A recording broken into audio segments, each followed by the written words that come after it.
โอเคมื้อนี้กูจะพามาจองหุ้นเนาะง่ายๆเลยกดเข้าไปที่ทางซ้ายมือเนาะทางลุ่มที่มันเขียนว่าจองหุ้น ROPO เนาะ RO ก็คือผู้ที่มีผู้ถือหุ้นอยู่แล้วอะ PO ก็คือคนที่ยังบ่ได้ถือหุ้นเนาะ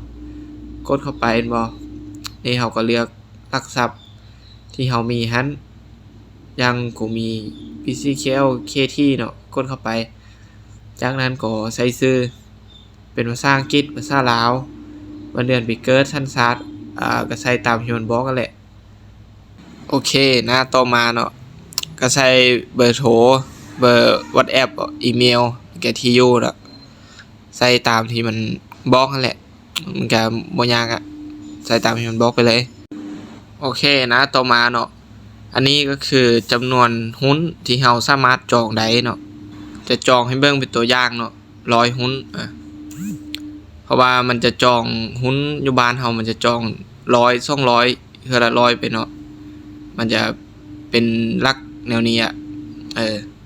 ต้องใส่จำนวน100มันก็ตกอยู่เงิน164,000แค่นั้นแหละซื้อเบียร์กินมื้อหลายกว่านี้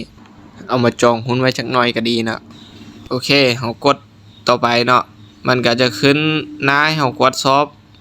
ว่าเฮาจะจอง100หุ้นถูกต้องแล้วบ่จากนั้นเฮาก็จะมาเซ็นอยู่บอนนี้เนาะเซ็นลงไปเซ็นเสร็จแล้วเฮาก็ส่งแบบฟอร์มเนาะเฮาส่งเรียบร้อยเนาะมันก็จะขึ้นมาหน้านี้รหัสที่เฮาจองมันยังเรียบร้อยเฮากดมาเบิ่งอีกครั้งบ่มันก็จะขึ้นอันนี้รอหาเพิ่นอนุมัติเนาะแล้วก็แล้วเสร็จแค่นั้นแหละ